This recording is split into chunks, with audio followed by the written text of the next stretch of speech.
वसल्लम की अज़वाज मुतहरात भी एतिकाफ़ फरमाया करती थी।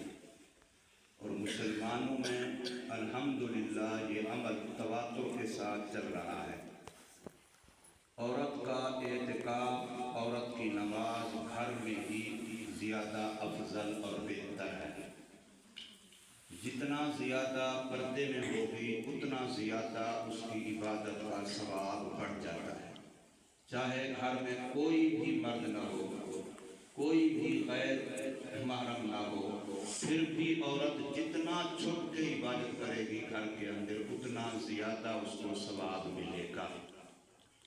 तो औरतों के एतिकाफ के बारे में घर का कोई हिस्सा, कमरा पूरा, कमरा आधा, कुछ अंदर का हिस्सा, उसके साथ मुत्तसिल कुछ बाहर का हिस्सा वो मुख्तस कर लें, अपने जहन में नियत कर लें, निशान लगा लें कि यहाँ तक ये मेरे एतिकाफ की जगह है। तो उन्होंने एतिकाफ के दिनों में उस जगह के अंदर अंदर रहना है। जैसे मर्द के लिए मस्जिद से बाहर निकलना मना है बगैर ज़रूरत के, तो उस औरत के लिए फिर उस जगह से बाहर निकलना मना है। वो जगह कोई मखसूस नहीं कि बिल्कुल एक चारपाई जितना हो, सिर्फ उठने बैठने सोने जितना हो, पूरे कमरे की नियत भी कर सकती है। कमरे का अंदर का हिस्सा फिर कमरे के दरवाजे के साथ मुत्तसिल बाहर बरामदा हो, सेन हो, उसके हिस्से की भी नियत कर सकती हैं। इसमें कोई शर्म मना नहीं है। एतिकाफ की हालत में औरत बेहतर तो यही है कि जिक्र में, तिलावत में, इबादत में गुजारे वक्त। लेकिन घरों में बहुत सारी ज़रूरतें होती हैं, तो औरत घर के अंदर एतिकाफ की जगह में रहते हुए अगर घर का काम काज भी करती है, मिसाल के तौर पर आटा गूंद लेती है वहीं अपनी जगह में रहते हुए, सब्जी काट लेती है वहीं अपनी जगह में रहते हुए, अगर चूल्हा ऐसा है जो उस जगह के अंदर आ जाता है, आजकल गैस है, खुला है, सिलेंडर है, वहाँ आ जाता है, वहाँ हांडी पका लेती है, बिल्कुल शर्म जायज़ है, कोई मना नहीं है। या इसी तरीके से खुद नहीं करती लेकिन घर की बच्चियों को, बहू को, दूसरी औरतों को, घर में काम करने वाली को बताती है, अपनी जगह पे रहते हुए उनको हिदायत देती है कि ये काम ऐसे करो, ये काम ऐसे करो, ये भी शर्म बिल्कुल जायज़ है, कोई मना नहीं है। ये मैं इसलिए बता रहा हूँ कि आमतौर पर औरतें बहाना यही करती हैं कि जी क्या करें, हमें तो खाना पकाना पड़ेगा, हमें तो ये काम करना हो। तो वो काम अगर आपका उस जगह के अंदर हो सकता हो तो आपका एतिकाफ भी चल सकता है और वो घर की ज़रूरत भी पूरी हो सकती है। मिसाल के तौर पर कपड़े धोने हैं, अब अगर वॉशिंग मशीन को वहाँ ले आते हैं जहाँ वो औरत अपने एतिकाफ वाली जगह में है तो वहाँ रहते हुए काम भी कर सकती है। शरन जितने घर के जायज़ काम हैं अपने एतिकाफ वाली जगह में रहते हुए अगर हो सकते हों तो शरीयत इससे रोकती नहीं है। आपकी नेकी में खलल नहीं आएगा बल्कि आपको डबल सवाब मिलेगा कि आप एक तरफ दुनिया का अपने घर की ज़रूरतें, बच्चों की खिदमत है, घर वाले की खिदमत है, घर के काम वो भी कर रहे हैं और साथ साथ अपने अल्लाह को भी राज़ी कर रहे हैं। हदीस पाक है कि जिन लोगों को एक अमल पर डबल सवाब मिलता है उनमें वो बंदे भी हैं जो दुनिया के जो अपनी ज़रूरतें हों, जो अपने तकाज़े हों, जो अपनी जिम्मेदारियाँ हों, उनको भी पूरी करें और इसके साथ साथ अपने अल्लाह को भी राज़ी करें। तो ऐसे लोगों को एक एक अमल पर डबल डबल सवाब मिलता है। तो एक बात तो ये कि घर की ख़वातीन को एतिकाफ के लिए तैयार करना चाहिए, उसमें कोई मुश्किल नहीं है। हमने कुछ बातें अपनी तरफ से ऐसी जिम्मे में ले ली हैं कि अगर वो एतिकाफ में बैठी तो समझो बस वो मर गई है, अब तो वो कोई काम नहीं कर सकती, अब तो हमारे घर का निज़ाम ही नहीं चल सकेगा, हमारे घर का निज़ाम ही रुक जाएगा। भाई शरीयत हमारे दुनिया के किसी काम में रुकावट नहीं बनती, रुकावट सिर्फ गुनाह में बनती है। आप हर जायज़ काम कर सकते हैं, साथ साथ अपनी आखिरत का सामान भी कर सकते हैं, शरीयत के अंदर आसानी है। और दूसरी बात यह कि अगर कोई औरत पूरे 9 दिन 10 दिन नहीं कर सकती है एतिकाफ तो फिर वही बात जो मर्दों के लिए मैंने कल अर्ज की थी, वो औरत बिल्कुल महरूम न रहे।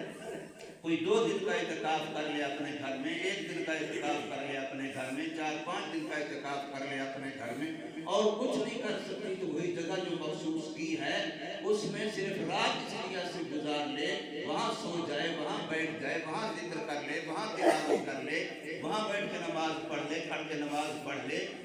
मैं इत्काफ के साथ इत्काफ की नियत भी कर ले नफली की, और साथ साथ वहाँ अपनी वो इबादत भी कर ले, फिर भी वो इंशाअल्लाह मोतक़िफ़ीन के अंदर लिखा जाएगा उसका नाम, उसी लिस्ट में वो शुमार हो जाएगी जो अल्लाह पाक इत्काफ वालों को इनाम देंगे, उससे ये भी महरूम नहीं रहेगी। तो इसलिए मैंने अर्ज़ किया कि औरतों को भी इस अमल से महरूम नहीं रहना चाहिए। शरीयत के अंदर आसानी है, हदीस पाक है अद्दीन युस्र, दीन आसान है, लेकिन बंदा अज़म कर ले, नियत कर ले कि मैंने करना है, तो फिर कोई मुश्किल नहीं है।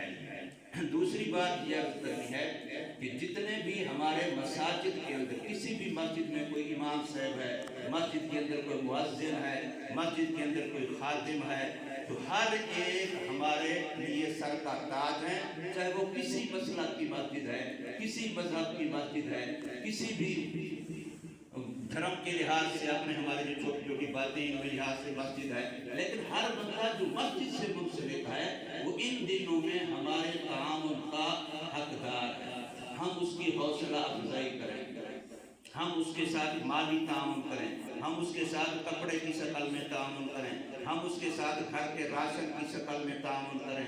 वो लोग सारा साल बेचारे मस्जिद की खिदमत करते रहते हैं, तो रमज़ान मुबारक में हमारा फ़र्ज बनता है कि हम उनका तामुन करें। बाकी जो तरावियाँ सुनाने वाले हैं, याद रखें एक है उजरत, उजरत कुरान की कोई दे सकता ही नहीं, हम उल्टे लटक गए, कुरान की उजरत हमारे बस में नहीं है, इसलिए उजरत लेना भी नाजायज़ है, उजरत के तौर पर देना भी नाजायज़ है। उजरत नहीं है लेकिन हम कुरान के साथ जुड़े।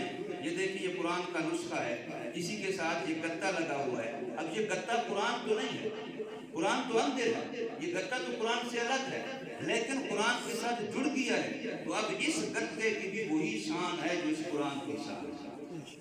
इसी के ऊपर गिलाफ चढ़ा देते हैं, होता तो आम कपड़े का टुकड़ा है, इसी कुरान के साथ उसको जोड़ दिया, कुरान का गिलाफ बना दिया। तो अब कोई नेक से नेक बंदा भी बगैर वुज़ू के उसको हाथ नहीं लगा सकता। अगर वही कपड़ा या ये गत्ता कुरान के साथ जुड़ा हुआ ना होता, उसकी क्या वैल्यू है? तो इसलिए हमने कुरान का अदब करना है, कुरान का एहतराम करना है, अपने आप को कुरान के साथ जोड़ना है। तो अब ये कुरान तो नहीं खाता कि हम इसको रोटी खिलाएं, इस कुरान को हम सूट पहनाएं, इस कुरान को हम राशन लेके दें, लेकिन जो कुरान वाले हैं जिन्होंने अपना शब रोज कुरान के साथ जोड़ा है, हम उनके साथ तो कर सकते हैं। मैंने खुद तो नहीं देखा, लेकिन हमारे एक आलिम कराची के बता रहे थे कि मैंने अपनी आंखों से देखा है कि हरम मक्का में जिस वक्त खत्म तरावी होता है तो शहजादे लोग गाड़ियों की चाबियां इमाम के हवाले करते हैं, अच्छी अच्छी कीमती लाखों की गाड़ियों की चाबियां लेके खड़े होते हैं कि ये हम आपको हदिया कर रहे हैं, आपको तोहफा दे रहे हैं कि अल्लाह ने आपसे कुरान का काम लिया, तो हम कुरान के लिए दे रहे हैं। गाड़ियों की चाबियां देते हैं, कोठियों की बंगलों मकानों की चाबियां दे देते हैं कि हमने ये मकान लिया, बनवाया, इसलिए बनवाया ये आपका। तो इस वजह से हमें भी चाहिए कि हम कुरान वालों की, अपने इमाम मस्जिद की, मस्जिद के खादिम की, मस्जिद के मुअज्जिन की, उनकी खिदमत करें। इससे हमारा ताल्लुक कुरान के साथ जुड़ेगा। हमने उस बंदे की जात को नहीं देखा कि वो कौन है, कहाँ का है, कैसा है, हम तो भाई कुरान को जानते हैं, हम कुरान के आशिक हैं, हमें कुरान से मोहब्बत है, इसलिए हम कुरान वाले से मोहब्बत कर रहे हैं। अल्लाह तबारक व तआला हम सबको समझ नसीब फरमाए, अमल की तौफीक दे।